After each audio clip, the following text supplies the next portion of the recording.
नमस्कार, मैं अनुराग अग्गे एक बार फिर से दो टुक विथ अनुराग के साथ रियल न्यूज़ में स्वागत करता हूं। और इस स्वागत के साथ साथ आज हम बात करेंगे कि आखिरकार जो कृषि कानून बिल बना उसका भविष्य क्या था या फिर उसका भविष्य अभी कितना रूप से बच चुका है। उसके साथ साथ हम ये भी बात करेंगे कि कानून के भविष्य के साथ साथ अब फ़ोन की घंटी किसके ओर से बजेगी, क्योंकि 4 महीना के लंबे आंदोलन के बाद ये बताया गया और एक देश के प्रधानमंत्री के द्वारा बताया गया कि 30 जनवरी 2021 को किसान संगठन से यह कहा गया कि केंद्र सरकार के प्रस्ताव पर अगर किसान नेता चर्चा करना चाहते हैं तो वह बस महज एक कॉल दूर हैं। तो आखिरकार ये सवाल समझना होगा, क्योंकि आज जो दिन है वह पूरा देश या फिर यूँ कहे कि किसान संयुक्त मोर्चा यह मिलकर आज 26 मई को विदेश में काला दिवस के रूप में मना रहा है।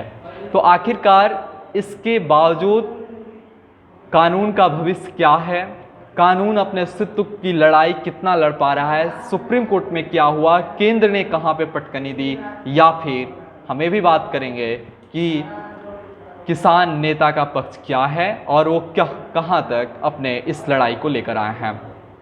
दीजिए इजाज़त मुझे, और इस इजाज़त के साथ मैं शुरू करना चाहूँगा कि आखिरकार किसान नेता इस आंदोलन के बहाने 2024 की तैयारी कर रहे हैं। ऐसा माना जा रहा है कि कोरोना महामारी में अब बॉर्डर पर डटे किसानों की संख्या जरूर कम हुई है, लेकिन उनका दावा है कि यह किसान आंदोलन 2024 तक चलने वाला है।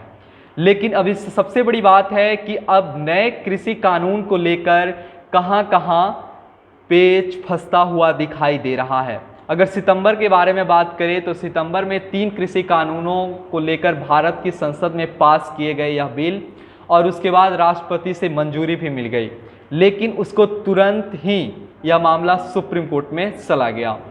कोर्ट के मामले में 4 सदस्यीय कमेटी का गठन करने के बावजूद, जिसमें से 2 महीने में कोर्ट को रिपोर्ट देनी थी, लेकिन कोर्ट उसमें से जो सदस्य थे उसमें से एक आदमी इस्तीफा दे दिया और बाकी जो लोग थे वह अपना रिपोर्ट दिए, लेकिन उस रिपोर्ट को अभी तक किसी रूप में सार्वजनिक करने की बात नहीं कही गई है और ना ही की गई है।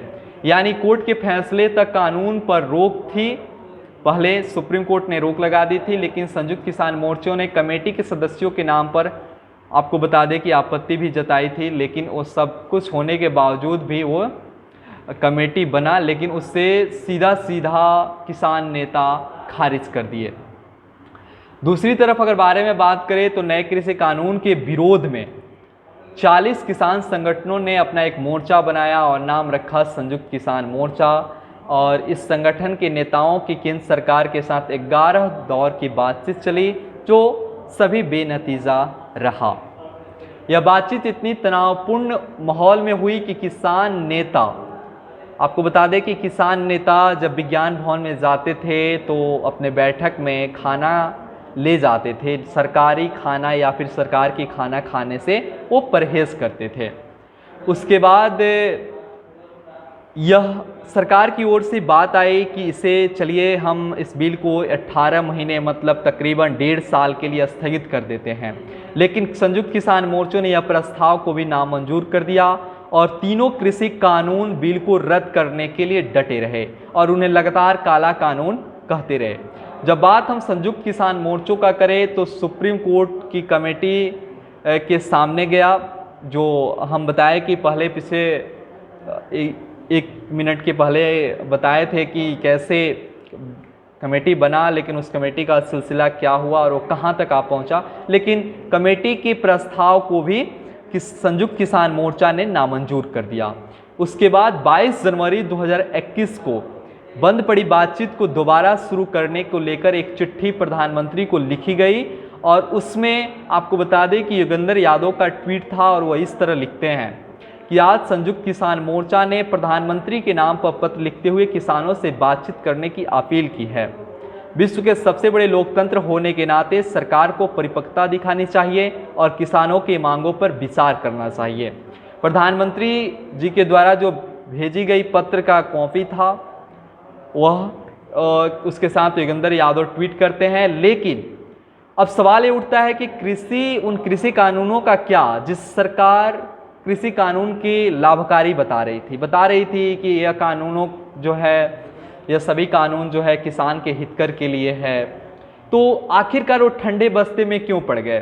तो ये सुप्रीम कोर्ट का निर्णय ही अंतिम फैसला होगा, सवाल है, या फिर इसका कोर्ट से भी आगे जाके हल निकालने की कवायद शुरू होगी? सबसे बड़ा सवाल है और सबसे बड़ा यह समझना पड़ेगा आपको, ये सबसे बड़ा सामंजस्य का खेल भी हो सकता है। जब अब कुछ पक्षों से जुड़े जानकार मानते हैं कि यह मसले राजनीतिक है, तो कुछ कानूनी भी इस वजह से समाधान भी दोनों तरफ से ढूंढने की कवायद होनी चाहिए। दूसरी बात है कि अगर नए कृषि कानून के बारे में अगर उसका भविष्य को देखें तो BBC के वेबसाइट के मुताबिक वहाँ पे एक लेख लिखा गया है जिसमें ये बताया गया है कि PRS लेजिस्लेटिव रिसर्च के संस्थापक और अध्यक्ष MR माधव से BBC ने इस बारे में बात की। यह संस्था भारत की संसद से कामकाज को विस्तृत लेखा जोखा रखती है। वो लिखते हैं कि उनका कहना है कि सुप्रीम कोर्ट इस बात पर फैसला सुनाने का अधिकार है कि नए कृषि कानून संवैधानिक है या नहीं। यह अधिकार सुप्रीम कोर्ट को भारत के संविधान से ही मिले हैं। कोर्ट का फैसला आने तक नए कृषि कानून को स्थगित करने का अधिकार भी उनके पास है। मतलब सुप्रीम कोर्ट के पास जब तक कोर्ट का फैसला नहीं आ रहा है तब तक सुप्रीम कोर्ट चाहे तो ये कर सकता है कि कृषि कानून या फिर कोई भी कानून को स्थगित कर सकता है। तो ये अधिकार सुप्रीम कोर्ट के पास है और इसी चीज़ के बारे में बता रहे हैं। लेकिन यहाँ पे सबसे बड़ी बात वो क्या बोल दिए, वो बोल रहे हैं कि ये कानून उचित है या नहीं है, इस पर फैसला सुनाने का अधिकार सुप्रीम कोर्ट के पास भी नहीं है। बीते अगर हम आपको बता दें कि जब सुप्रीम कोर्ट में 3 का कृषि कानून को लेकर जब सुनवाई किया जा रहा था तो उस सुनवाई में सरकार के पक्ष और सुप्रीम कोर्ट के पक्ष कभी कभी या फिर कुछ सुनवाई में सुर मिलते नज़र आ रहे थे। बाद में जब लोग या फिर यूँ कहे कि इस पर सुनवाई की परत खुलती गई और सुनवाई होती गई तो फिर धीरे धीरे सुप्रीम कोर्ट अपने आप को बचता हुआ दिखाई दिया या फिर बचाता हुआ दिखाई दिया। लेकिन अब सवाल है दोस्तों कि क्या जब संयुक्त किसान मोर्चों ने कमेटी की सिफारिश आने से पहले उसे मनाने से मना कर दिया तो ऐसी सूरत में माधवन संभावित स्थितियों से बात करते हैं और वो कहते हैं कि सुप्रीम कोर्ट मामले की अगली सुनवाई में कानून संवैधानिक है नहीं, इस पर फैसला सुना दे। अगर कानून को संवैधानिक करार दिया जाता है तो केंद्र सरकार के पास 2 विकल्प होंगे। कौन कौन विकल्प होंगे दोस्तों आपको बता दें। पहला तो ये है कि सरकार इसी रूप में नए कानूनों को लागू करने के लिए आगे बढ़ सकती है और फिर उसके परिणाम जैसे हो उसे निपटने के लिए सरकार तैयार रहे। पहला मतलब आप कानून को लागू कर दें और जो भी अगर मतलब आउटकम आएगा जैसे भी हो तो उसे निपटने के लिए मतलब सरकार को तैयार रहना पड़ेगा। दूसरा यह हो सकता है कि इस कोर्ट इस संवैधानिक करार दे, कोर्ट बोले कि कॉन्स्टिट्यूशनल है और इसके बाद भी केंद्र सरकार किसानों की सलाह पर कानून में कुछ बदलाव कर सकती है। तो 2 तरह की स्थितियां अभी तक पैदा हो चुकी है कानून को लेकर। लेकिन अगर कानून असंवैधानिक करार दिया जाता है तो केंद्र सरकार नए कृषि कानून को वापस संसद में ले जा सकती है और फिर नए सिरे से चर्चा करके सरकार कानून में कुछ फेरबदल करके फिर पारित कर सकती है। माधवन ये भी कहते हैं, उनका एक और स्टेटमेंट है कि लिखते हैं नीचे कि फिलहाल जब कानून पर सुप्रीम कोर्ट की तरफ से रोक है, ऐसे में केंद्र सरकार ने उसके लिए नियम नहीं बनाए और ना ही वो ऐसा तुरंत करने के लिए बाध्य है। तो दरअसल कानून पास होने के बाद उसके प्रावधान बनाने की कोई समय सीमा है या नहीं है, इसको लेकर मतलब कोई बॉन्ड नहीं है, कोई बाध्य नहीं है। मतलब आप जैसे कि लोकपाल बिल के साथ हुआ, अगर भारत में लोकपाल बिल कानून तो संसद से पास हो गए लेकिन लोकपाल की नियुक्ति आज तक भी नहीं हुई, तो ठीक वैसा ही हो भी सकता है। तो उसके बाद अब सवाल है कि भारतीय किसान संघ के सुझाव क्या हैं। नए कृषि कानून के भविष्य में एक सुझाव भारतीय किसान संघ के राष्ट्रीय सचिव मोहन मिश्रा का भी है, जो बताते हैं कि देश भर के किसानों का प्रतिनिधित्व संयुक्त किसान मोर्चा नहीं करता। मतलब संयुक्त किसान मोर्चा में आपको बता दूं कि वो कौन से किसान मोर्चा है जो मतलब कृषि कानून का, तीनों कृषि कानून का विरोध कर रहे हैं, वो है संयुक्त किसान मोर्चा, और जो नहीं कर रहे हैं वो है भारतीय किसान संघ। ठीक है, दो चीजें क्लियर हो गई। अब हम आगे बढ़ते हैं। तो सरकार को कानून के प्रावधान में बनाते वक्त केवल इतना करना है कि जिस राज्य सरकार को, मतलब जिस खासकर यूपी, पश्चिमी यूपी, हरियाणा और पंजाब के लोग, मतलब उनका दावा है कि भारतीय किसान संघ का यह दावा है कि पश्चिमी यूपी, हरियाणा और पंजाब, ये 3 स्टेट के लोग काफ़ी ज़्यादा हैं, तो इन ऐसे स्टेट को छोड़ दे कि वो अपने राज्य को छोड़ दे कि वो इस पर कैसे निपटती है, और बाकी स्टेट में वो खूब ऐसे ही लगने दें। ये सबसे बड़ी बात है। पंजाब मतलब ये भारतीय किसान संघ के लोग का अपना मानना है। और इसके साथ साथ अब संयुक्त किसान मोर्चा की तैयारी के साथ क्या है, संयुक्त किसान मोर्चा यह कहता है कि नहीं, अगर भारतीय किसान, ये जो आंदोलन हो रहा है ये सिर्फ पंजाब और हरियाणा और पश्चिमी यूपी के लोगों के लिए नहीं है।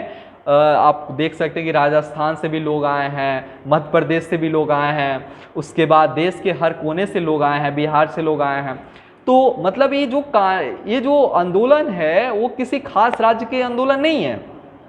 इसलिए हमें जो भी चाहिए, सुधार चाहिए, वो एक स्तर पे चाहिए जो देश स्तर पे होना चाहिए। तो इसी के साथ वो कह रहे हैं कि या तो आप कानून, इस तीनों कृषि कानून को आप खारिज करो और इसे नए सिरे से बनाना शुरू करो, या फिर आप इसमें पूरी तरह से इसके मांगों को हमें मानना पड़ेगा, या फिर बातचीत का सिलसिला आगे करो, हो सकता है।